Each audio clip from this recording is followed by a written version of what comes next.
Hello and welcome to Clark's Bar here in Mullingar for the latest episode of the Iarmhi TV podcast. As the trailer said, as you watch social media during the week, the boys are back in town. I'm joined tonight again on my left by Adrian Moran, and on my right, my immediate right, former County Secretary Brendan Shaw, and on my extreme right, Pat O'Brien. Lads, you're all very welcome here this evening. Thanks, Ray. Brendan, I'm going to go to you first, just before we get to the other lads. A lot of people will know, your story. You've been County Board Secretary for the last 4.5 years, am I right in saying? 3.5, 2.5 actually. Okay. And you had to step down this year. Do you miss it? I do miss it, but I suppose I had a serious health issue there earlier in the year, and because that kind of an event in your life puts things in perspective, and you reevaluate where you are in life and what's really and important. And I had to put my own health first, and it was a tough decision, but I felt it was the right one to do. I had to look after myself first and my family, and there's certain parts of the job I miss, but there's a lot of it I don't miss. The phone is not ringing anymore.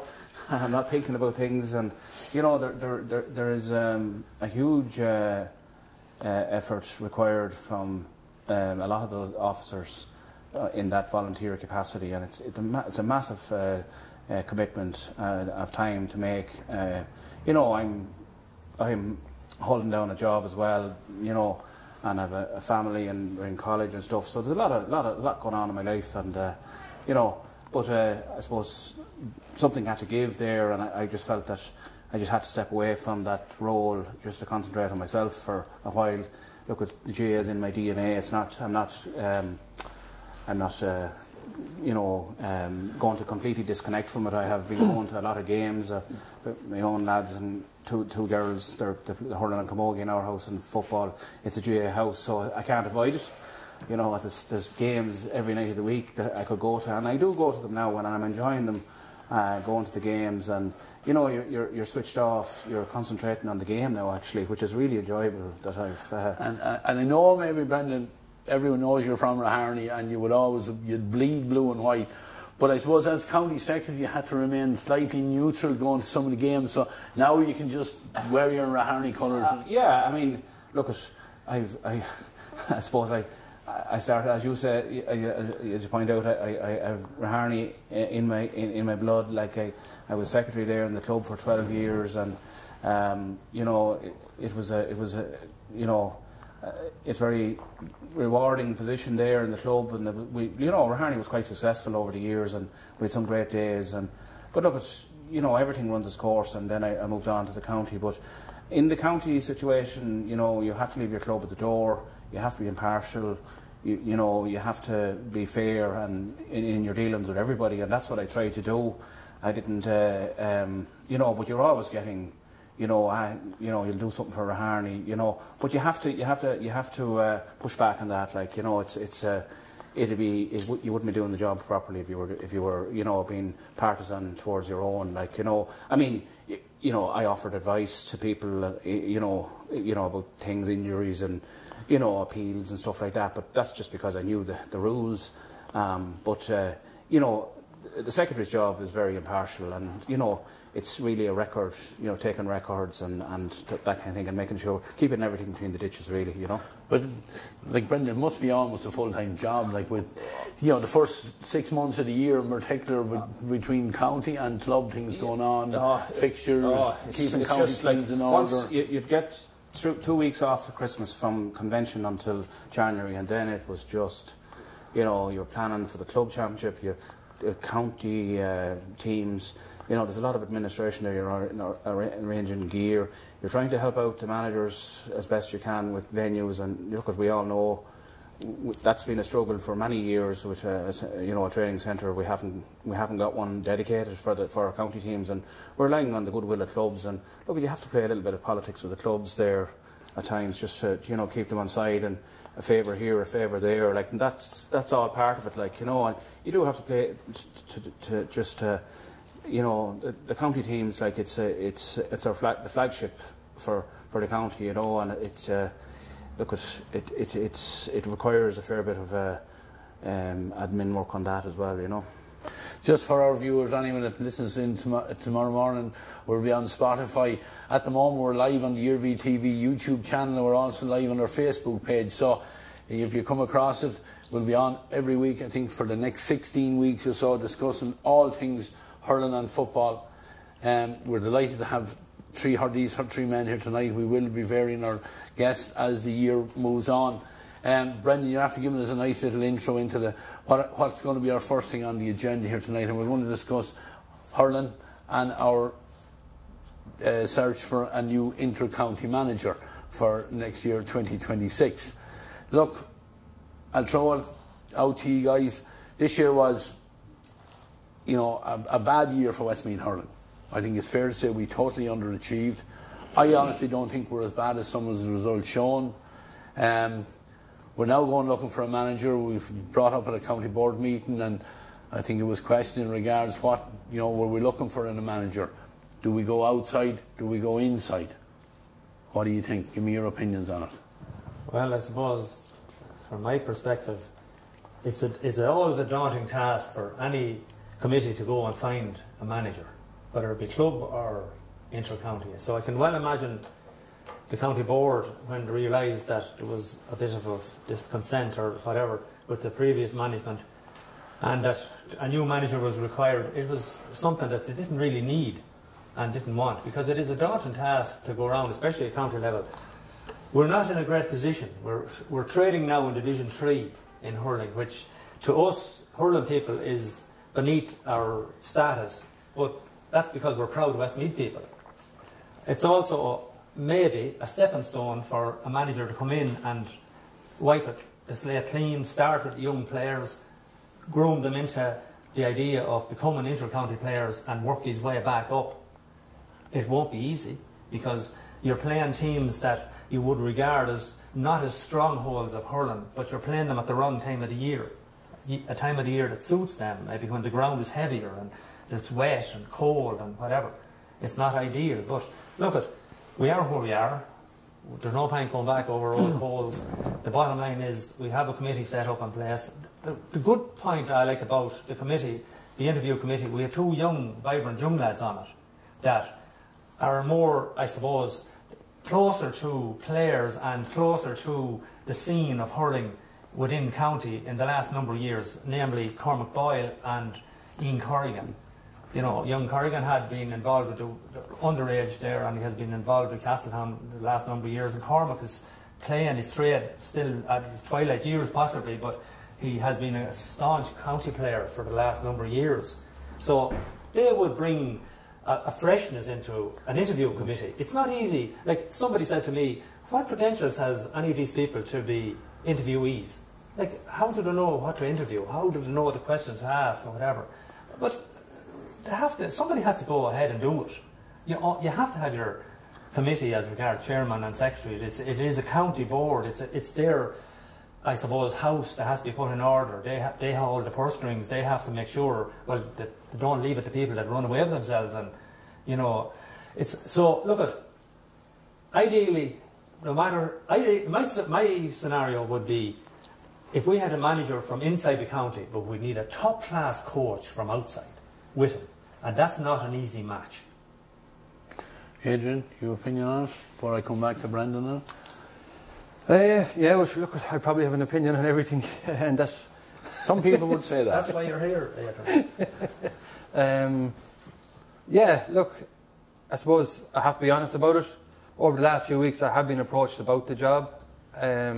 It's something that at this time last year I absolutely wouldn't have given any consideration to.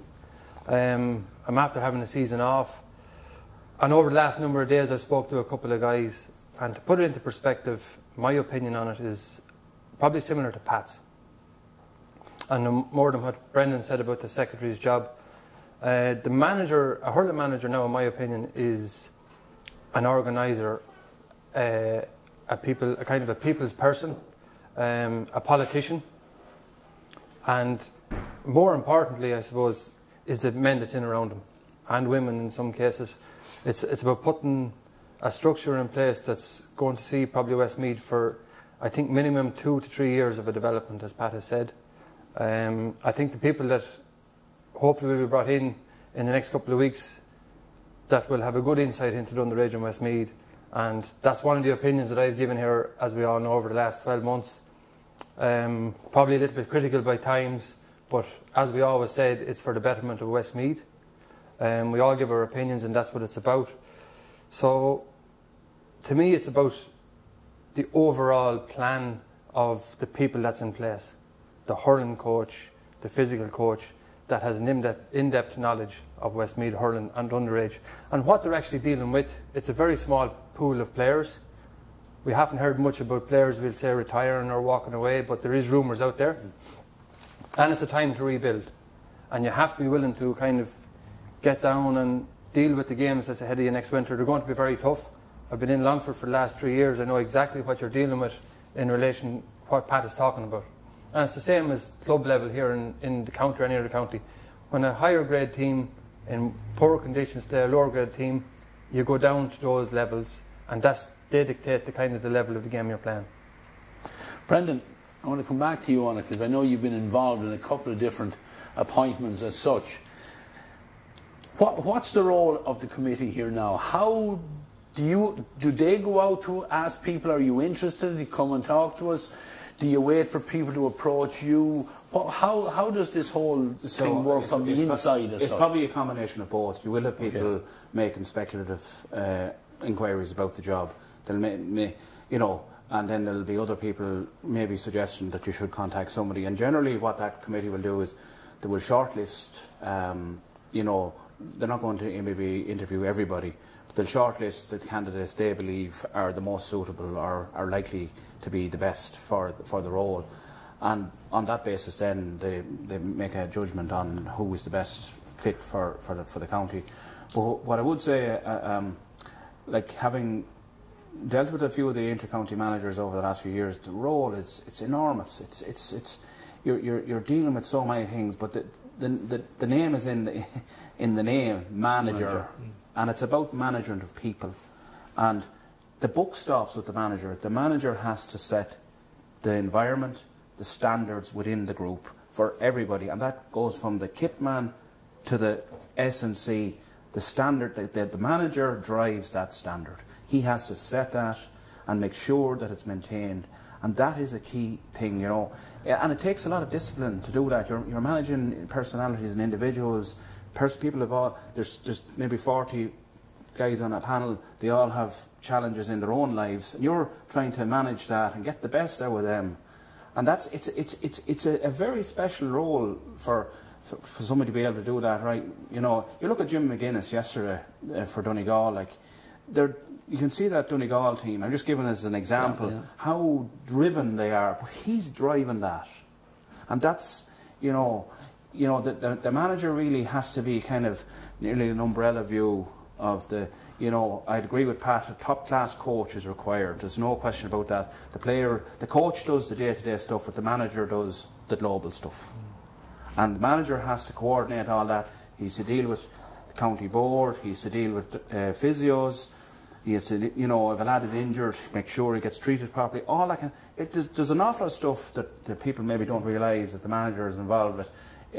Going and meeting a guy, he might have had a break-up with a partner or something like that. You might have to go Joe. All that kind of stuff goes on. It's just life, and that's it's not an easy task to find somebody to fit that up. But one thing I would say, and I would hope, and I believe that the committee that they are in place you have Keith Quinn involved. Keith Quinn now secretary. He's been involved with county teams for many years and knows the ins and outs of it. He's seen it all, and Cormac and Ian Corrigan they're really good guys to have involved in that. And look at Frank will gel that all together. But I think that's it's going to be difficult, and I hope that that the right people come forward, or that they can get the right person. Yeah, it's a hugely important appointment this time. I think, we need success to help drive the fundraising and whatever else is going to need for the Centre of Excellence. Like obviously the higher the profile you have with your senior flagship teams, the easier it is for the boys on the finance committee to go out there and work everything, you know, your senior teams in your county are your flagship, and everything, you know, flows down from that. If they're going well, everything is on a high. You know, it's easier to raise money. It's easier to get your support. Like, you know, I was disappointed this year with the attendance at a lot of our county games. It's been very, very poor. Like, you know, and we haven't had that support that, you know, that the players, the work they're putting in, and they deserve to. We are unfortunately at the tier 3, as Pat said, in the league next year. But I think it's an opportunity for us to rebuild now. But I think the most important thing is to get those standards right. That's the key. Once you have that in place and everybody knows what's required of them, that there's no deviation, that people are not slipping and sliding and coming and going. You can't have that. That's, I think, the really key thing. Yeah, as a friend of mine always says that in management, it has to be somebody's gig. Players need to know that. Everyone out from the players need to know that. He's in charge. He is calling the shots, hopefully with a little bit of guidance and advice or whatever. But the buck has to stop with the manager. And I suppose if he is the man who, like you say, he has to set those standards. He does, and then everybody else, all the support team, the selectors, the coaches, they all have to know what exactly they're doing, and if they're all on the same path forward, you know, or the same wavelength. Yeah, but we wish that committee the best going forward. They'll hopefully get somebody, you know, in situ as quick as we can, because obviously, Adrian, if they can get to see as many club games as if we appoint an outside manager or inside manager, maybe would have more knowledge. But if they do go outside, and even if they don't, the manager needs to start seeing players in action. And you know, we're starting this Friday night, so it's going into the first round of the senior championship, and ideally you don't want to miss too many rounds of it, that they can start seeing players for their clubs. Yeah, look, obviously I've already expressed an interest, but if I'm not successful, I'm not successful. But I think we have to have as many Westmeath men involved with knowledge of what's going on in Westmeath over the last, not year or two, but over the last 6 or 7 years, that we actually know what's out there. There are hurlers out there well capable of wearing the jersey and performing at a high level, and there's some of those guys have just got back in, and it's going to be a daunting task for no matter who gets the job. But whether it's an outside manager or an inside manager, we need as many Westmeath people involved as possible. Yeah, and like, Pat, in fairness to Sorsha, you know, it wasn't an easy task for him, but at the same time, he has blooded young lads. You know, I think particularly Mark Cunningham, for example, who's come in and got a chance, David Hickey. You know, there are young players out there that he's given a chance. And, you know, I know during the year you said it was a disaster that we go down to Division 3. I don't think the same way. I think, you know, we'll find our level. We've had it. This has happened to us before, and I think we'll come back stronger at the end of it. Well, we have no choice now, Ray. We are where we are. So, I mean, we just cut our cloth to our measure, and the bottom line is we need to regroup, get as many of these young guys interested in wearing the maroon jersey, and there are plenty of young lads very keen, you know, and if they see after 1 or 2 training sessions that the management is serious about this, and there's a professional attitude towards everything. Now, it's not just from the training, it's the whole way down along to looking after them when they're coming there. If somebody needs transport or somebody needs whatever, it's a serious gig, as Brendan said. In fairness to a manager, whoever he is, he'd nearly want to be full-time and nothing else to do. Because that's the likes of Davy Fitz and these guys that are waltzing up and down the country. They might be mercenaries, but they're doing nothing else. They're totally focused on that job for as long as they're in it. Westmeath job, it'll be a serious job as well. We might be at the lower levels of hurling if you want to look at Division 3, but there's only one way to go, and that's back up. Yeah. You know, so look, there is plenty of young talent, and in fairness, as you said, Saoirse, there is plenty of good young players. Like Mark Cunningham was a revelation this year. He probably was the find of the year. He started in every match bar one, and he performed in every match. And he was, I'd say, Ringtown are delighted with him if he can perform anywhere near that level. They're really expecting big things. Yeah, it's given Mark great confidence, you know, and as the year went on, and obviously I have a Ringtown hat on me here, but you know, you'd be very proud of him, knowing him since he was 5 or 6 years of age, that he's come through all the county squads, and now performing well at senior grade in Westmeath. But all these young lads, they want to be challenged, and the more you challenge them, the more you get out of them, and that's every hurler, every footballer. If they're challenged, they want to meet the challenge. Well, look, we'll start looking. They're going to get challenged now, starting next week, one way or the other. So I'm going to look at the upcoming games now. I'm going to go in reverse order. I'm going to start with the Intermediate Championship. It is on the Saturday. Senior Championship starts on Friday night. We'll get to that in a second. But I'm going to look at the 3 games in the Intermediate Championship. First one up, Castletowngeoghegan and Clonkill, 2 second strings. St Bridget's, Southern Gales, the second one, and Raharney and Turin. So we'll pat Castletowngeoghegan and Clonkill. Castletowngeoghegan down from Senior B, you know, they'll be looking for an immediate bounce back. Plenty of hurlers out there as well. Yeah, it's you have the 3 senior teams playing what you would call, say, their reserves or their second team. And them 3 teams this year are going to be very serious in this competition because they're getting stronger all the time. You know, they're bringing on minor players from the last number of years, so they have panels that are getting bigger, and like they're not losing an awful lot at the other end, you know, because whatever minors they brought on 4 or 5 years ago, well, they're in their mid-20s now, so that they have strong panels. Not just looking at the game as specifically picked there, just say Raharney for the moment. They were very, very competitive in Division 2, almost got over the line, but they just didn't. But they have shown huge potential, I think, in both the Division 1 and 2, because they had an awful lot of players missing with the county. They really had a backbone to Westmeath this year. So they have a vibrant lot of young lads with a good management set up out there. Clonkill always come with players. The day you write off Clonkill is the day you want to watch out. They have plenty of lads out there that are maybe not as going as strong as they used to be for the senior team, but they're strong outfitted at that level. Castletown are the same. They have plenty of players. They have players that possibly, you know, they're all the time trying to show their worth to Alan Mangan that I'm worth a chance in the first team, you know, and this is a good shop window for them. Like last year, they were in Senior B. It was always going to be a difficult task for them, but they did perform very, very well without winning a game. They gave everyone hardship all the way, and everybody had to fight tooth and nail to beat them. Now, I don't really know, a few lads went away and whatever, but I don't think there's any retirements out of it, so they'll be there or thereabouts, you know, so they're going to make life difficult for their sole 3 clubs, Alexa Bridget's, Southern Gales and Turin.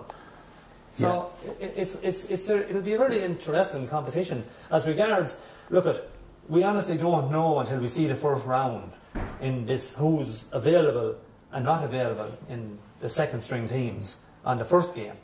So I honestly wouldn't be able to call it as regards Castletown and Clonkill. I don't rightly know until we actually see them. Yeah. Brendan, Pat touched on Raharney. Division 1 team win the league, Division 2 team beaten narrowly by 1 point in the league final. Obviously can't get promoted, but it just tells you the amount of, you know, underage talent that is now starting to be accumulated out there. Yeah, like I've noticed that there over the last 2 years, and especially since minors gone to under 18, I've seen that players come now to you know, their first year as adult hurlers at 19 years of age, and they're ready to go like at adult hurling. Like they're strong, and it's a numbers, like there's big numbers in Raharney this year now, and you know there's lads that would have been on Westmeath under 20 teams and, you know, minor teams last year. You know, they're maybe not good enough for the top team, but they're going to be on that intermediate team, and they're going to be trying to impress there. You know, so there's you know, there will be a lot of competition there for places. Again, I couldn't rightly say, you know, who will be available, because, you know, depending on who plays on Friday night, once you play senior, you're gone for intermediate. Yeah. But, you know, yeah, look, I agree with Pat there. Like the Castletown and Clonkill and Raharney are, you know, it's a numbers game. Like, you know, if you're, you know, the sole intermediate teams there, like it's it's a struggle for them. Like, you know, and I'm sure now, for example, they made a very brave decision a couple of years ago. They supported that. You know, a player, the minor at 18, you know, the whatever you call it, the disconnect with the adult. And you'd have to admire them for that, like, and hopefully that will pay off for them. Like, you know, there's a couple of very good, you know, there's minors there. There's Dara Smith and a couple of the Leaches there. You know, they're going to be, they're young, and you know, if they're patient there, they will. You know, it might take another couple of years, but I think they're going to be, you know, they're doing the right thing there, you know. Yeah, Adrian, just on tune there. We had the launch of the championships on Saturday morning, and you know, I think it's Conor Leach, I think it is, who was in representing them. You know, he's, you know, chomping at the bit. He's his first chance to play adult hurling as such. To have Dara Smith, I think they've lost one other young fella. Young Heffernan did his cruciate, so yeah. But they are going the right way with it, and you know, there might have been cannon fodder to teams in the last couple of years, but I think that's going to change this year. Yeah, probably.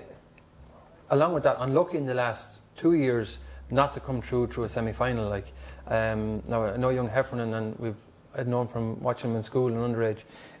He's already considered a loss going into this year's championship. Right. Yeah. You know, whereas a Castleton, a Clonкillar, or a Iarmhi can suffer that. They can, you know, they can weather that a little bit longer because of the depth of numbers. David, you know, he's away as well. He's out in Tenerife working for the summer, who was one of their very, very strong hurlers last year. And just we'll say, from being in that situation, playing against the second grade teams, Turin getting Iarmhi probably at their best, if you know what I'm saying. That in 4 games down the road, Iarmhi probably might have lost 2 or 3, that's like Castleton and Clonкillar. Yeah, that's true. So it's a big game for Turin at the weekend. You know, and the other side of it, I suppose, as Pat already alluded to with the numbers, if there's 2 or 3 young lads coming up into the senior team in Castleton, you have 2 or 3 lads dropping down with a couple of county medals in their back pocket.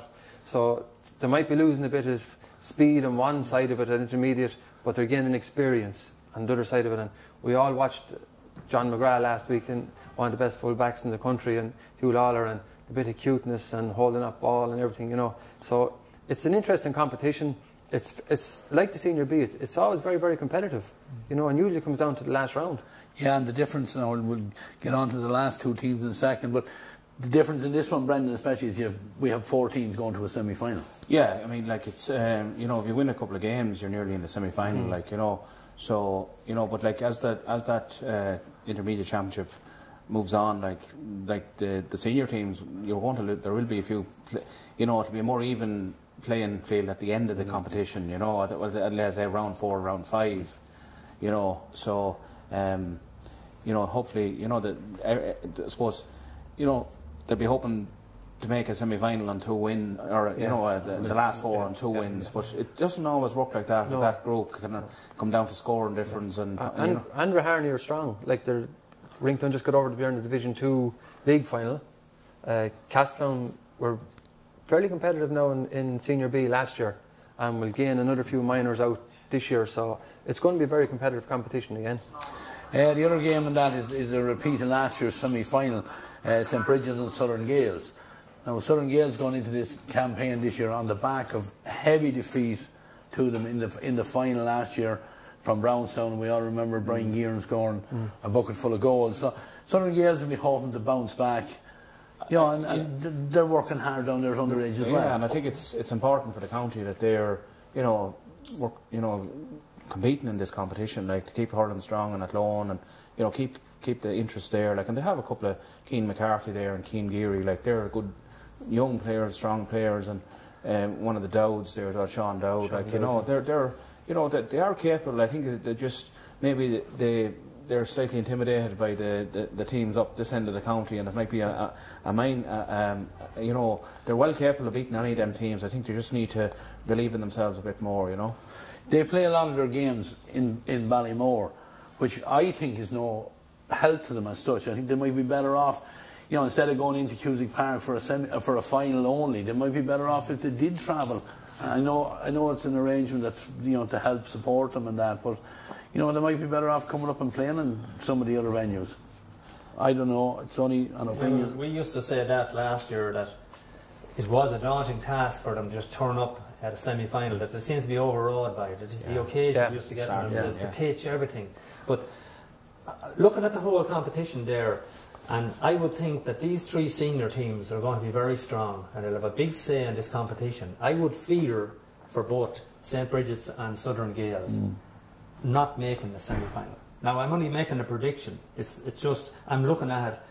St. Bridget's have been struggling in the league all along this year.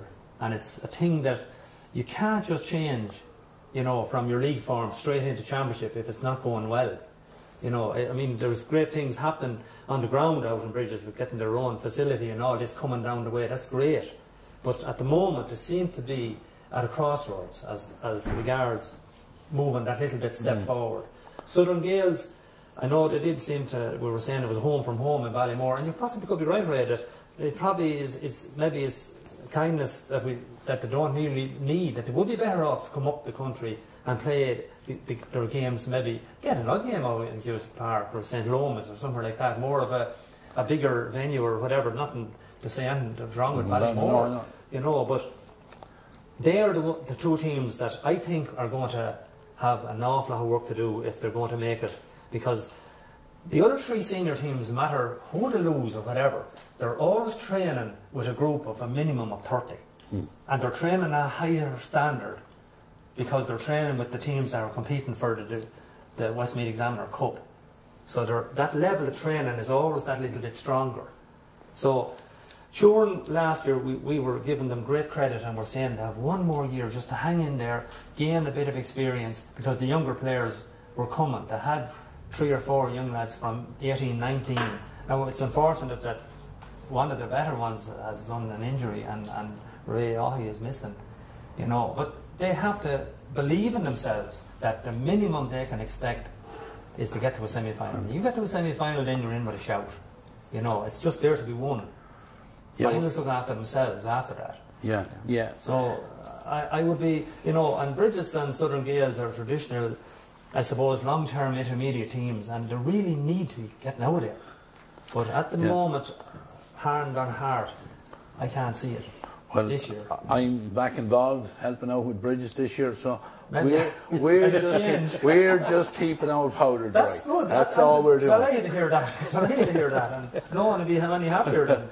But reality is where it is. Yeah, it is.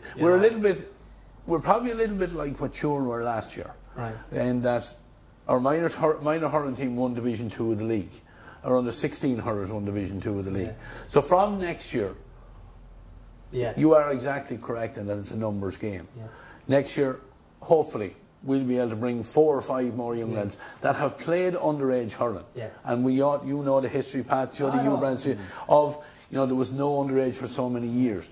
These young lads coming through at minor have come through the whole way from 10, 12, all the way through. So that's good. And the good thing for them, and I think for Turin would probably agree with this as well, your intermediate club, you can go no further. You know, in the junior football championship, you can go from junior 1 to junior 2, which is a lot. In intermediate championship, if Dalystown, no matter if they lose 5 games this year, they're still going to be an intermediate team next year. So that's you know, that is as it is. Doesn't mean that they're not going to be trying to get out of there and trying to get into the last 4. But you know, hopefully in the future, you've hit it, Pat. There's, you know, big plans going ahead in both themselves and Southern Gales.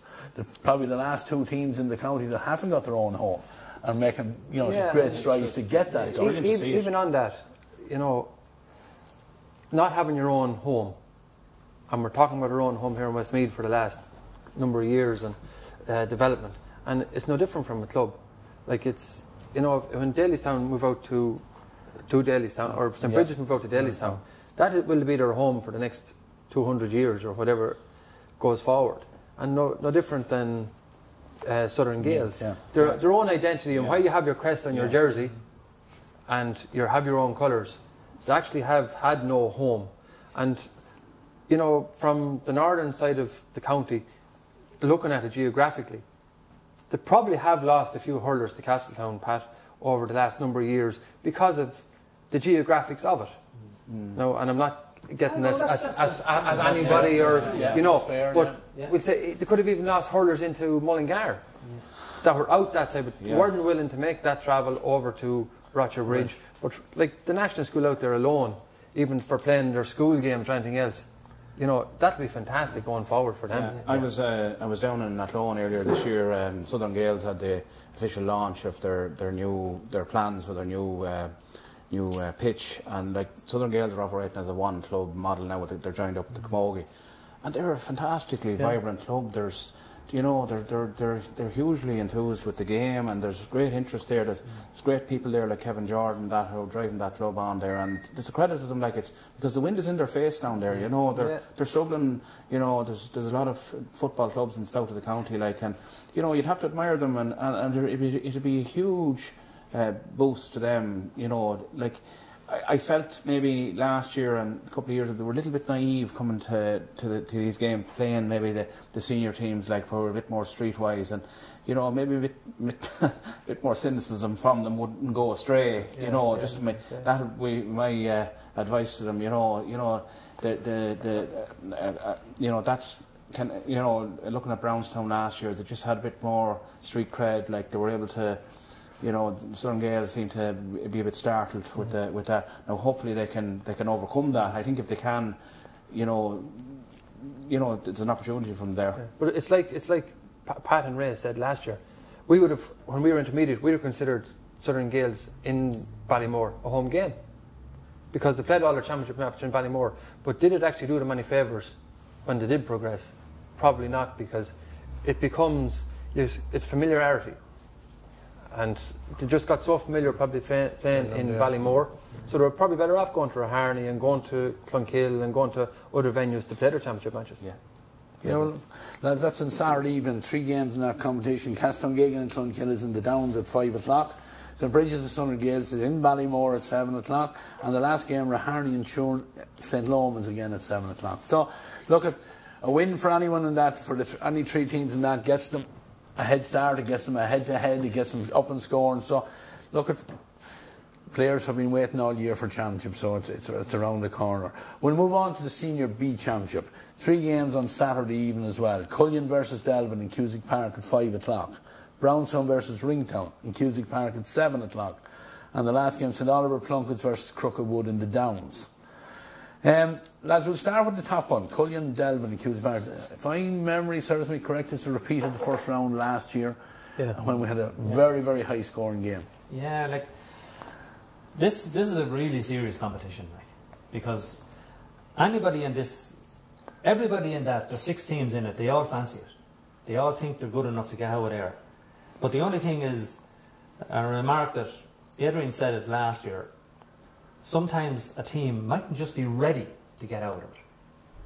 But players don't look at it like that. They go from day to day and they go from game to game and they say, well, if we can win this game, we win the next game and we progress. It's 3 teams only there's only one semi-final and a final. That really makes it difficult. But it really makes it a fantastic competition. For the neutral to look at this competition to say there's spice in this. The first day out is vital important to try and get 2 points on the board and just psychologically get one step on your opponents. So the first game, as you say, Cullion and Delvin. Like, Cullion are, I suppose, a sleeping giant, if you want to say it, for a while, because they have been playing senior hurling, they have been in county senior finals, but they have slipped back in the last few years. They have produced some very good players, like Kevin Regan is there with Jack Galvin, Jack Gillen. They're top class players, Delvin, on the other hand, have also produced great players. Delvin were very, very unlucky last year in the county final, in the Senior B, where Father Daltons overturned them. And it was only down to a last strike of a ball from Darragh Clinton, who had been exceptional all day. He just didn't connect properly with a ball that just drifted wide. There was very fine margins in it. Both of these, it's hard to know. We don't know whether the players miss. I think Darragh is in Boston. He's away at the moment. Yeah. So we don't actually know. Jack Galvin, I don't think, came back since last year.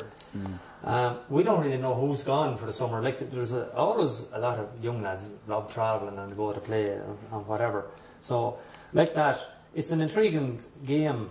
the two Ennises have benefited from the training that they had with the county, you know. But I did say last year that Adam Ennis he's that injury-prone character. If you could keep him fit, he's the main cog of that defence for them. But he must stay fit. The younger lad is a real live wire. Tearaway. He's really something. You know, he's energetic and you know, and all the crises he had in life. But he's a joy to watch. You know, and there's some very talented players all through it. You know, both of these are very proud clubs. None of them are going to give an inch. I would expect a good rip-roaring game like last year, high-scoring. Who's going to come out? I can't really say. Yeah, and look, Pat, I think that's fair. You mentioned there, until we see one round through, and we're not going to know who have. But Delvin, Brendan are going to be handicapped with the fact that, okay, Darragh Clinton is not in the country, but he was ineligible for it because he has a service suspension, and Paddy Farrington the same. Yeah, like Delvin, I suppose, Cullion hadn't a great league now. I think they were relegated in Division 2, so, you know, they're down Jack Galvin. The two Regans there, Kevin Regan is back now. He's their main man now, and Conor Regan as well. Conor as well, and Jack Gillen. So, you know, I get it hard to see beyond Delvin, to be honest, with the two Ennises there, and Alan Cox is there as well. You know, steady back home as well. Josh Call, you know, they're Delvin, but you know, you just don't know. As Pat said, this is a very dramatic competition. Anything can happen, and the first day out is the day that you have to get your win, and just anything could happen in that game. And you know, it's hard to call it now. Yeah, it's a competition that even last year teams up 10 or 12 points at half time, and some being caught and others just, like, I know we were well ahead of Delvin out in Coniston one evening, lovely evening, and we went 14 points up I think at one stage and just got over the line because Clinton just hit form in the second half, and Dean was savage on the freeze that evening. He scored them from everywhere, and he just started buzzing around the place, got a burst of energy, and they nearly caught Rington in the dying minutes of that game. And it was the same with Cullion and Delvin. Yeah, a cracker in Cusack Bar to start of the year. Seamus Ennis gone in as manager in Delvin. I think Stephen Morley is still with Cullion for this year. He is, His second year there, that'll be a help. Seamus, you know, has been around the block plenty of times as well, and he'll get plenty of his own lads, like I'm sure. So he's a very passionate hurling man. He'll get anything that's to be found in Delvin. He'll get it. Yeah, you know, he's well respected within that community, so he will get a lot out of that. Like, but I mean, you go through, like, Plunkets have stepped down. They're not going to be a soft touch. Yeah, we'll go on to that, Pat. Talk to us, the Oliver Plunkets and Crooked Wood in the Downs at 7 o'clock Saturday evening. Yeah, well, I mean, Plunkets last year acquitted themselves quite well without winning games either. They created a lot of problems for a lot of teams. They're a big physical side. You know, that's the one thing about them. They have size all through. Again, who's gone or who's there? Maybe they're all there. I don't know. But I mean, they had probably difficulties early on in the league. The management changed hands. Now they're back to their. I think it's Dermot Curry is in charge now, and that's homegrown again. And you have a homegrown man which you know, that passion is there, and that belief and respect is all there. You know, he'll know the ins and outs of these. You've seen a lot of these young lads coming up at an underage. They have also their minor team was very good last year. They won the under-20. They have a very good minor team this year. They're building for the future. I would possibly say that they would be saying to themselves, if we get out of this, we're going to be an awful lot stronger going back into senior next year with these minors and these under-20s coming up. You know, but they won't find anything easy against the Wood. Now, I would say the Wood, they rely an awful lot on Barry, an awful lot. And Barry is heading into his twilight years also. But he's still that really old character that if you give him half a chance, he knows where the goals are. And if you foul, he definitely knows where the goals are. But I would still fear for the Wood in this combat. I think, if I was to be honest about it, I would think they would be fighting an uphill battle against the other 5 teams that are in it. And that's only just a simple one person's opinion. Like, if I have to call it, that's the way I call it. But they will fight. You can be sure that they'll give you plenty. So there's no game there that won't be uninteresting in any of the rounds in this competition. Just before we move on from Oliver Plunkett's, I know they had they've lost their club president in the last day or so, Maurice Wallace, the late Maurice Wallace, who was one of the driving forces of setting up the club along with the late Tony Donoghue. And Maurice, a former multi-Farnham footballer, won a junior championship medal with them in 1956 and would have played with Pearses after, and passed away yesterday in his 90th year. So we send our condolences here from Iarmhi TV to his family, his 2 daughters, and Conor and Pauline. So we send sympathies to them. Maurice was a great GA man, a huge GA and Westmeath GA supporter. Nothing gave him more pleasure than going to the park or going to matches and watching Westmeath. So again, sympathies to both his family and to the club. And I'm sure they'll have a funeral, I think, on the Thursday. So they'll be galvanised and ready to do him proud, I'm sure, going into the weekend. Just on Plunketts and Crooked Wood, I don't think Crooked Wood have lost anybody, but Plunketts have lost 2 serious hurlers that we've all well aware of. Kieran Curley, I believe, has retired, and Paddy Lynham is in Australia. Okay. Paddy Lynham is a big would loss. Be a huge loss. Yeah. Big loss. Because the year previous we done a match where I think it was the final, was it? Yeah. Paddy Lynham, it was a final. Ringtown, yeah. Paddy Lynham gave an exhibition level. Yeah. His freeze, his shooting, his movement, his striking on the run. So, like I said, we talk until and I know only because of a connection there with Paddy, Fine, but he's a really talented hurler now. Paddy Lynham is your box-to-box player. Absolutely. He's up and down that field. He's an engine. And Curly then, the cuteness. His experience in there. He was playing a full forward the last number of years. Yeah. He knew where the goals was all the time. Yeah, look, Oliver Plunkett's we talked about the numbers there in game earlier there.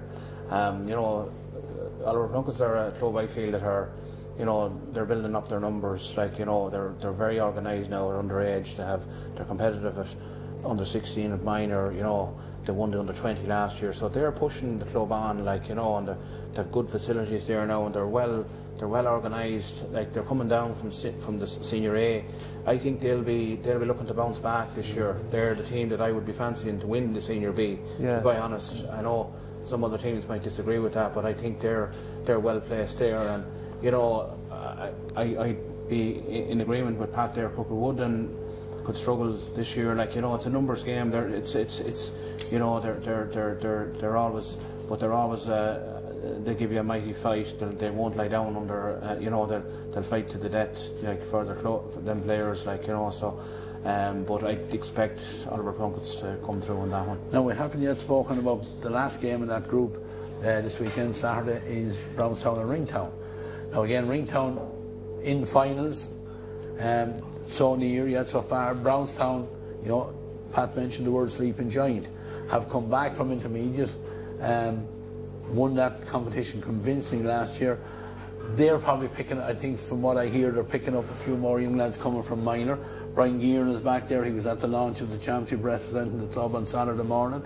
So they won't be an easy touch. You wouldn't exactly say that they're the weakest team in that group after coming out of intermediate either. Absolutely not, no. Like Brownstown and Ringtown, 2 clubs with a huge history, both going back a long time, and very proud hurling people in both clubs. You have Conor Shaw as well there and Jamie Fitzsimons. Conor is away at the moment, but I think he'll be back for the championship. So I mean, Brownstown they'll want to lay down a marker, in this competition. And it's a hard one to call now. I just, it won't be. I think there'll only be a puck of a ball in that game. Brownstown Ringtown will be very, very tight. Yeah, and it's in Cusick Park. Adrian, just on Ringtown, won Division 2 of the league, so they're going to go back to Division 1. Turnover of players as well. A couple of new players coming into the team this year as well. Yeah, a bit of youth. We're lucky enough for the last couple of years. We got 2 or 3 in every year. Every lad doesn't stay. Obviously, lads go on travelling and that. Did well. Look at Raharney's second team, obviously. But Raharney in a final, no matter what division it is, any final is always very, very hard won. Lads were delighted to win it, get over the line, but it's well and truly. The few drinks that night and it was well and truly forgotten about, and that's with no disrespect to the league, but it's about championship. Pat alluded to Mark. Mark had a savage year with the county this year, probably one of the standout players. Absolutely. As in relation to consistency. Yeah. He was consistent throughout, and he'll give you that work rate day and night. No matter when he puts on the jersey, you'll get that work rate out of him. like that, missing a few lads for the league final, like Iarmhi were. So until Friday, Saturday, we really won't know where we are as such. Brownstown is going to be a massive, massive battle in relation to players moving on. Pat Brook retired last year. A nephew of my own, Darren Moran, was in the goals. You've probably seen him in the league final, Ray. Yeah, probably man of the match. Saved on a couple of different occasions. Yeah.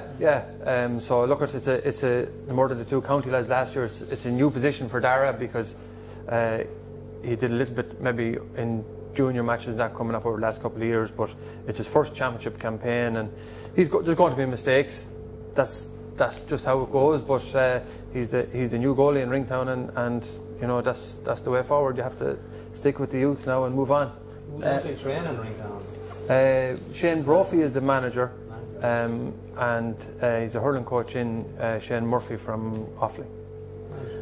On Brownstown, Pat, you know what, they played Division 1 in the league this year, am I right saying that? Yeah. Yes. Yeah. We're relegated, Yes. I believe. Yes. Yeah.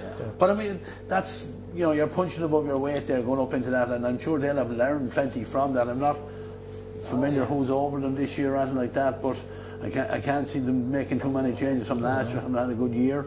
Brendan, you know who's over them? Yeah, well, the guy who was over them last year was from Matt Boy. I can't think of his name. It just escapes me now. But he had them very organised last year, and like they were by far, you know, by a good margin the better team in that in the intermediate last year. Fully deserved their win there, so they'll get a bounce from that, like, you know, and I think they'll want to build on that, you know, and they don't want to be slipping back down the ladder again. Like, you know, they'll want to consolidate their position there in that Senior B. Now they have some young players coming through there as well, so I think they'll give it a good rattle this year. Yeah, the amalgamation with Castle Pollard over the last number of years, you know, the one Division 2 minor, and that kept it going. It kept, you know, that influx of a few guys coming through. They just struggled probably about 3 years ago, like a panel of 19, 20 players. I think Declan Mullen might have been over them at the time. Yeah, like, I mean, it's all about numbers. Like, you know, you have to. Like, you don't go through a championship. You're always going to lose a guy through injury, or, you know, there's always something crops up. So you have to have at least 20, maybe 22 players to get you through the championship. Like, you know. So they've turned the corner on the numbers, and Brian Gearin was like, "There's no." We have to admit, Brian Gearin has to be their vital cog, but he will be under serious pressure. He's playing senior football for Mullingar Shamrocks every second week, and this football nowadays is serious, competitive, and injuries are easier picked up, if you want to say so. So I would say every time he goes out from week to week, Brownstown are hoping he comes back to them the following Monday. Yeah. You know, he's a vital cog for them, as he proved in the final last year, and there was a huge board move by moving him from his traditional middle of the field into the square. Yeah, I think it created complete havoc. Me and you, Pat, did that game, and like, we were questioning it after the first one or two balls, but then we showed how little we knew about it after that. They did it out against Iarmhi in Clonkill, and it was just a positional switch. And it just clicked. Some days it works, some days it don't. But Matt Riley plays a big unit. He's a big unit, big physique, and he knows how to hurl. He's an athlete, and he has pace, which is a huge asset. But he needs to stay fit for Brownstown's sake. You know, he needs to be out there every day. And Brendan, you know, he struggled this year with injuries with the county football, hamstring, and whatever else. So, you know, you just don't know where he is, like, with his injury either. Like, yeah, well, there's 3 cracking matches in store there for anyone on a Saturday evening. A double header in Cusick Park, Cullion and Delvin, the first one, followed by Brownstown and Ringtown, 1 at 5 and 1 at 7, and then Oliver Plunkett's and Crookwood in the Downs at 7 o'clock as well. We'll move on to the Senior A competition, starting on Friday night. And actually, just while I think of it, I think there's great credit due to the county board this year. Brendan, you would have been probably behind it at the initial stages with the fixtures, that there are no games being played on the day of the All-Ireland Hurling and Football final. That's you know, that has been a contentious issue over the last number of years, that there were games played on the day of the All-Ireland Hurling and Football finals. So credit for credit is due. The CCC absolutely have, you know, arranged the fixtures so that there's no hurling fixtures on next Sunday, and I think on the following Sunday is very few, only a couple of junior games early in the morning. So that we have to give them credit for that. You know, the county board get enough bad press and whatever else. So we give them credit to that. Actually, talking to one of the members of the CCC tonight, he said the only thing that will scupper this if Cork and Tip ends in a draw because it's going to be played the following Saturday. So they have no control over that. But I think it allows players. It allows the players are delighted. Yeah. They're delighted. Even if there was no All-Ireland on, players are happy to play on a Friday night because it frees up their weekend. It does. You know, these we must remember that these fellas in between the ages of 20 and 30 have lives, and they like moving around and they like socialising and like doing different things. The last thing they need is a match. A Sunday evening at 7 o'clock. That's holding up the whole weekend for them. That they're sitting at home, wondering and twiddling their thumbs and minding themselves. You know, so and it gets people out as well. A Friday night, if it's a dry evening, people go to games. Like, you know, but it is good. I'd say the likes of Liam Maher from Dalystown would be delighted because he really had a crusade a few years ago about these matches on the day of the All-Ireland. But I remember last year I was doing umpire with Wardy and I didn't know who won the All-Ireland hurling final. So it's about time. It's not only the players. It's their pinnacle final of the year. Everybody loves to see. And even if you don't go, you can sit at home and watch it. How many times have we sat around Tuesday Park trying to get a television working that we can follow it before you go out? Like the All-Ireland finals, whether, you know, it's a special day for anybody in the GAA. You know what I mean? And I think the players, you know, will really appreciate that. And even your inter-county players. Yes. Because they get the option of buying 2 tickets. And, you know, if nothing else, it's a day out for a wife, a partner, on the biggest day of the year, or a family member, or whatever. So I think it's a very good move. And secondly, Pat, you'd be delighted to know the surface in Cusack Park is fantastic. It's in great condition in there. So we're out there with great weather. And we got a road. So pitches and top class. Well, anyway, lads, it's going to get its first out on Friday night. And, you know, it's probably the marquee game of the weekend. Repeating last year's county final. Castown Gagan and Knockleen Gales at 7:15 came and Flynn the man in charge. The Gales, you know, have to drag themselves back up again. 2 heartbreaking defeats in the last 2 years. It'll test the resilience to get back to it again this year, but you know, they're up for it. I was talking to Tommy Doyle at the launch of the championship, and again they're ready to give it a go again. Yeah, absolutely, and it's a huge challenge because it's the same management team for the 3rd year as well, and you know, keeping everything fresh, not letting things get stale, you know, mixing things up. So as we know, they're going to be thereabouts, and it's an interesting start. I spoke to Angus Clark as well on that launch, and I just said to him, Brendan, the target is on their backs this year. Yeah, I mean, you know, Rahani had it the year before. You know, it does bring a little bit of pressure. Absolutely, the county champions are always expected, like, to hit the ground where they left off from last year, and you know, every team wants to have a cut at them. Like, so, you know, I mean, you know, Loughlin Gales, like, they just may put last year behind them and move on. That's done and dusted, and this is another chapter now. And you know, just, I suppose they'll just look at it that way. And you know, like, the structure of this competition is fantastic because every single game means something. Every single game. You know, it doesn't matter. Like, a number of years ago, you could lose a couple of games in the championship and you could work your way back into it. Now, if you lose your first round, you're on the back foot straight away. So, you know, both of them teams will be going at it now. You know, it gets your season off. And it's 2 valuable points. Oh yeah, but it sets you up for the year. Your tone, you know. Yeah, because as well as the 2 points, you have that head-to-head win over that team as well, which, you know, can come into play later on in the championship. Oh yeah, absolutely. With one team qualifying for the final and second and third, you know, if there's a scenario where you have 3 teams, you know, these head-to-heads, the scores difference all count. You know, so every single game is a huge, you know, it's nearly a final in itself. Yeah, it's a kind of like, it's like that Munster Championship. Our championship is like the Munster Championship, as in, you know, some people say, oh, there should be a 4-team in Munster getting through to that Ireland series, but that takes the whole... Takes the bite out. Yeah, and the one semi-final, every game is pressure. Yeah. It's a good competition. It's the same as the Senior B. It's only 3 players and maybe supporters say, actually, we should have 2 semi-finals, but the cut and thrust is not there in 2 semi-finals with 4 teams out of 6, but it is when you only have 3, because I suppose, being realistic about it, there's 4 strong teams in it. no disrespect to the other two teams, but you're only in 3 places. Yeah.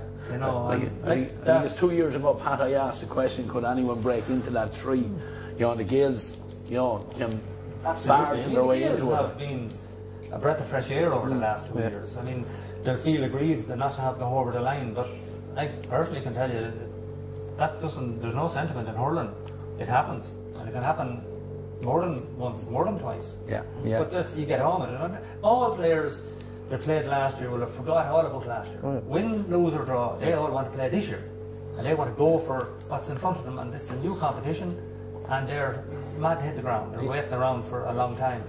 You know, so they're mad to get going, and they have 5 or 6 weeks ahead of them where they're playing all the games, and some of them will be playing dual football and hurling, and it's going into 10 weeks. It's with no disrespect, it's sickening for the likes of Raharney that consider themselves to be in that top, and they have to go in or walking on telly looking at a county final. So that hunger starts a little bit earlier for the team that doesn't make a county final. It does. Like last year, Raharney won 3 games in the championship and still didn't make the semi-final. Yeah.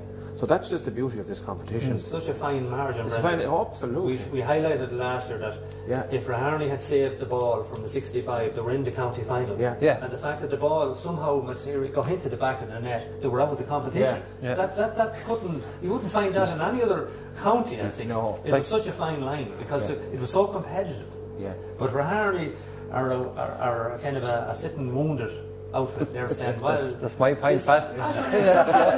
Every hurling person knows that. Actually, that's great. That's what you want. Sure, look at it. But it's so difficult to put a back-to-back in Westmeath. I think you'd have to go back to the 80s to Brownstown, possibly. Well, no. Maybe Clonkill. Clonkill did it 2019 and 18. They did 3 in a row. Did the Gales do? Clonkill won it in 2020, 2019 and 2018. 3 in a row. Did it? They did. Every second. No. Raharney won it in 16 and again in 21. There was a 5-year gap. 21 and 23. So I know I was looking at it today. Clonkill had won 18, 19 and 20. Like that was that team of Paddy Dowd, Brandon Murphy. They were an exceptional team. And Raharney matched them as best they could and did overtake them at times. But they had set the crossbar so high that, you know, they won an All-Ireland intermediate in the middle of it. Like, they were fantastic, you know, and set the standard for the Westmeath clubs, and rightly so. But like, go on, Pat. Castletown haven't won a back-to-back competition, county championships in 1958. So that so let me tell you how difficult it is. Yeah. So before I leave them though, Pat, you know, Brendan, they did the county proud last year in the Leinster Championship. Castletown that win against County Champions. It gave the county a huge boost. Like, you know, it was an outstanding performance against Thomastown, and you know, every one of them there that day really done themselves and their club so proud, and by extension the county as well. Everybody was behind them. Like, and it was it wasn't just they didn't fall over the line. There was great style in that game and excellent skill and scores. Like, you know, it was no fluke. Like, you know, and credit where credit is due. Like, and had huge support from all the clubs, all the Westmeath people, and that's what you'd love to see coming forward for the county team. I think it was the brand of hurling they played as well. Adrian. It was fantastic skill level. Like, you know, and you know that's you know. There's no question about Castletown have some fantastic hurlers that can play that kind of hurling, you know. Well, I think the one thing that's going to happen out of that last year is that there'll be no county champion. Whoever plays the Westmeath champions in the Leinster this year will not underestimate the Westmeath champions, because you know, the Thomastown can say what they like, they were well beaten on the day, but you know, that's the one thing that, you know, they wouldn't use as an excuse, but it won't be happening going forward. I'm going to move on to Raharney and Father Dalton's. Dalton's up from Senior B. Raharney, as Adrian has said, the wounded animal. You know, we don't really know what everyone. We've seen Raharney probably without county players through the league. They won the Division 1 in the league. Can we see anything other than Raharney winning this one? Well, I can't see Raharney having a blip, because I'd say they're just raring to go. And if you're in Raharney's boots, you know, as Pat says, with no disrespect to, say, Casa Pollard or Father Dalton's, Raharney will expect Castletown to beat Father Dalton's, and they'll expect the Gaels or Clonkill to beat Castletown to beat Father Dalton's. So it's one they know they have to win. It's not. There's no room for error, because that's why they can't afford to blip. To lose 2 points, they know Castletown won't, they know Clonkill won't, and the Gaels won't. Yeah, and that's the way the mentality that they would have going into the game. Yeah, and they suffered that last year. Yeah, well, I mean, in that game, like probably the Clonkill game was the game that put them out of the championship, really. And I mean, the goals conceded were, I suppose, were Harney's on doing last year, like 8 goals in 2 games or whatever it was. That was the on doing of them. But we have to give credit to Father Dalton's. Like Eamon Gallagher will have them well set up this year. Like he's a wily old dog. He's there a long time. He knows every player in the county inside out, and he'll have some sort of a trick up his sleeve. And that's the flip side of it. They'll be looking to catch. They'll be looking to catch Harney. I'm not sure. There was talk that Owen McCabe was to go to America or not. I'm not sure. I don't know whether he went or not. And Sam Maxwell was another name that was mentioned. Whether Ballymore need all them. They need and firing on all cylinders also.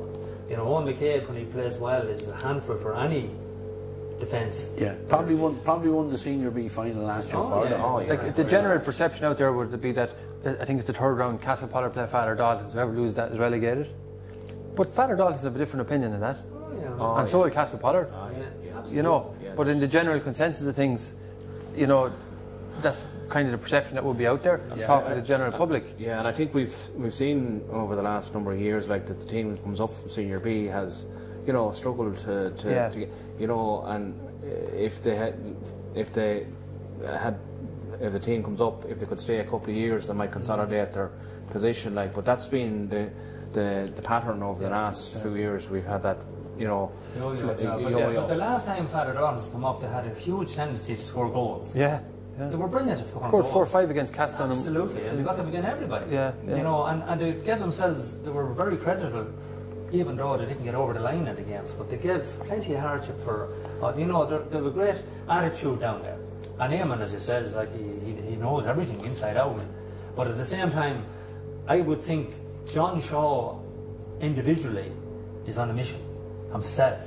He would have felt last year that he probably was a little bit loose on the reins with them, and little things got away that he will not get away with this year. He will be ruthless, and I know from the demeanour of the man and the way he works, and he's a very, very shrewd, intelligent fella. They will be primed to the limit. They'll pick games as they go along and do exactly what they have to do, and they know that if they have to step up the next day, he'll have them ready to step up the next day. John stepped into it very quick after retirement, and you're coaching and training lads and telling lads what to do that you're after playing with for definitely some of them for the last 7 or 8 years beforehand. So it's a massive change. It's a massive change for him in his approach. But as you said, Pat, he will have learned an awful lot. And I know by the way Brendan's looking at me, he's not telling half the truth of how good Raharney are going. I would look at the county squad. Raharney provided more players than any other club did. But a whole year, in all fairness. And at the end of the day, like, lads that are training with the county, whether you're playing in the first 15 or coming on or not coming on, you're supposed to be training at a higher level than your club. So and you have to be learning something. And John would have sat down with his management team and said, well, look, we're a bit naive here, this has to change. We're looking for the players top our game, we have top our game also. I suppose we spoke about there at the start about the role of the manager, and I suppose John learned a lot last year. And you know what I mean. You have to sometimes suffer these types of years as a manager to learn, but you learn from them, and I think he will. And you learn quickly. Yeah. It's and as Pat said, a lot of players involved with the county. There's a challenge there, and I'm sure Castletown have it as well, of gelling in the county lads when they're finished with the county back into the club setup. That can often present a challenge. I've seen over the years. A lad comes back from the county and he's maybe didn't get games and he's pissed off a little bit, and he's so you have to try and manage that as well. So that's part of it as well. Yeah. But look, we'll know more again, as the fella says, on Friday night. And last game of the group, Clonkill and Castle Pollard is in Kinnegad at 7:15 on Friday evening. Clonkill, semi-finalists last year, will be hoping to stay in that top three. They'll know they'll have their work cut out. Castle Pollard, you know, a bad year last year under new management. This year, I believe Stephen Byrne from Kilcormac has gone in there, with maybe somebody else from Offaly, I think might have gone in there. And, you know, looking at some of their challenge games and whatever, some of the results have been decent, and I think they are starting to blood younger players as well, and, you know, they'll make progress as well. There's always young talent coming through, and I think I'm right in saying that they would have a big coup with the return of David Devine to the club for the championship. Oh, now, that's breaking news for you all. Yeah, that's a huge, must be a huge boost for them, because he was the top player in the Christy Ring by a good margin. He was the you know. Top players. When you said David, I thought you were going to say David Higgins. David Higgins also back from his travels in Australia, so he'll be a help to them as well. Yeah. So of course they have a couple of the county lads of Conor Gaffney there and Darragh McCormack, like, you know. Now David Higgins only arrived back today, so but for Westmeath, it'd be great to see him wearing a Pollard jersey by the end of the summer. Yeah. You know, in a couple of weeks' time when he gets his feet back under the table and settled in, you know. I believe they've improved a good bit in the last couple of weeks, talking to a couple of lads out there and kind of started off poorly. Bobby yourselves, John, got a fair trimming. Yeah, I can't remember. I wasn't at that game, but look, the league is the league. Yeah. I mean, I'm sure that's in the past now. Absolutely. You know, and the championship is the only show in town now, and you know, Castle Pollard are a very proud club. Jesus, they have a great tradition of hurling and producing exceptionally skillful hurlers.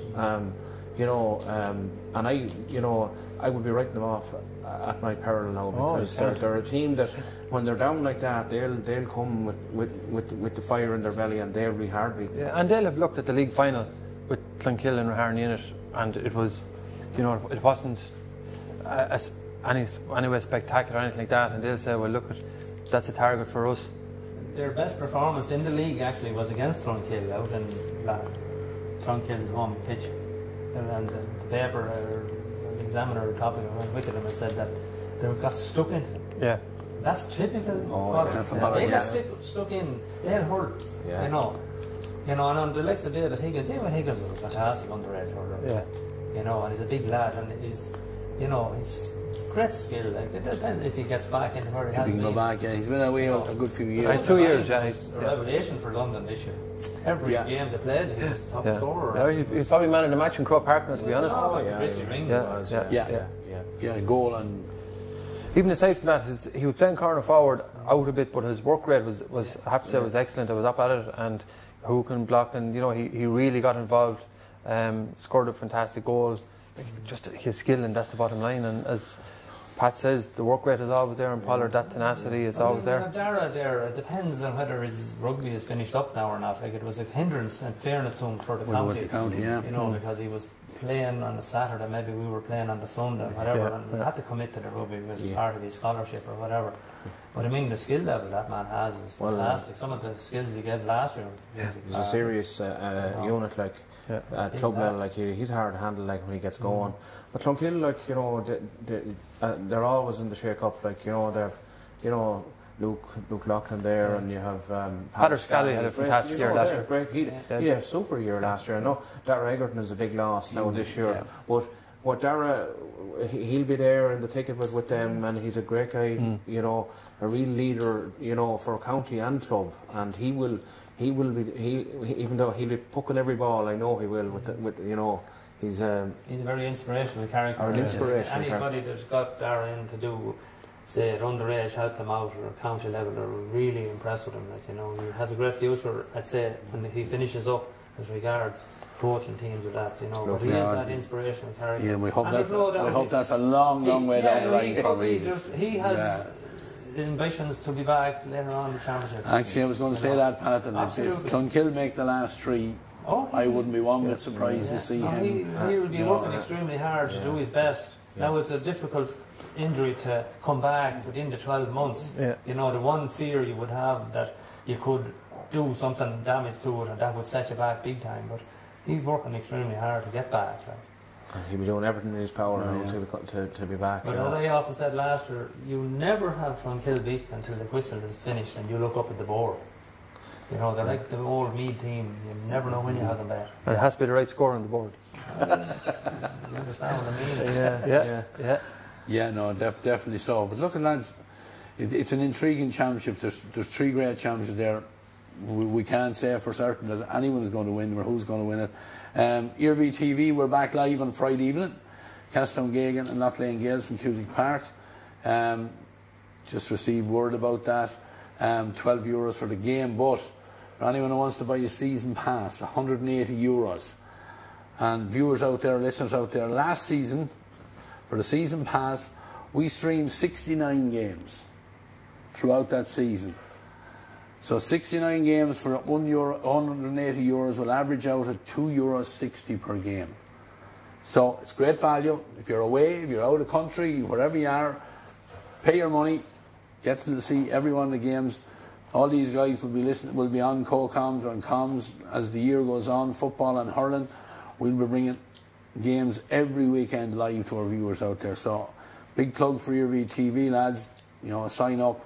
If you're in Australia or in America or wherever you are in the world, you know, get up out of bed. We'll have the games for you starting, as I said, on Friday evening. A repeat of last year's county final, Castletowngeoghegan, hoping, as Pat said, to defend the title for the first time since the 1950s against Loughlane Gales, who will be hoping to come back stronger than ever again this year. So 3 great games: Raharney and Dalton's in Shandona at 7:15, Clonkill and Pollard in Kinnegad at 7:15 also. The Senior B on the Saturday, Cullion and Delvin in Cusack Park at 5, Brownstown and Ringtown in Cusack Park at 7, and St Oliver Plunkett's and Crookedwood in the Downs at 7 o'clock as well.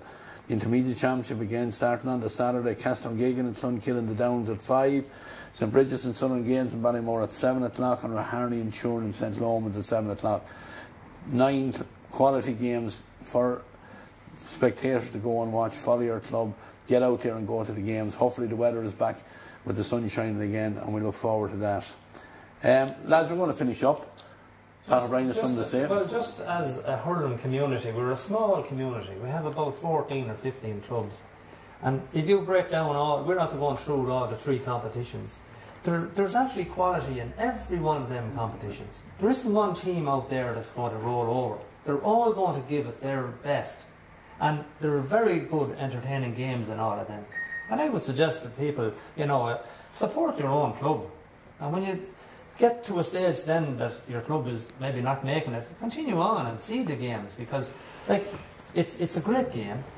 And there's lads out there and they give up their time and they're committed to it and they're committed to the club, and then some of them will go on and commit to the county and whatever. But as regards looking at the competitions, they're as good as you'll get in any of the local counties all around about. You know, and we proved last year when we did get it to the next level that we were able to compete with the teams around us. Yeah. So the best of luck to everybody this year in all competitions. Yeah, Brendan, I'll also do a little bit of selling point for the county board with the season ticket available for supporters to go in to all the games in the park. I think is it €200 yeah, for it's the €200 year as well? I think for the year. It's great value. Like if you know, like a lot of us are, you know, for me, like I go to all the Killucan games, and you know, there's lots of people around the county would go to, you know, football and hurling games every other week. So, you know, a season ticket's great value for money. You know, you'll get to go to all the games throughout the year, and it's, you know, it's fantastic value really. Yeah, and as I said again, just reiterate, €180 for the season pass for Iarmhi TV, working out an average of last year €2.60 per game, so you can't beat that anywhere.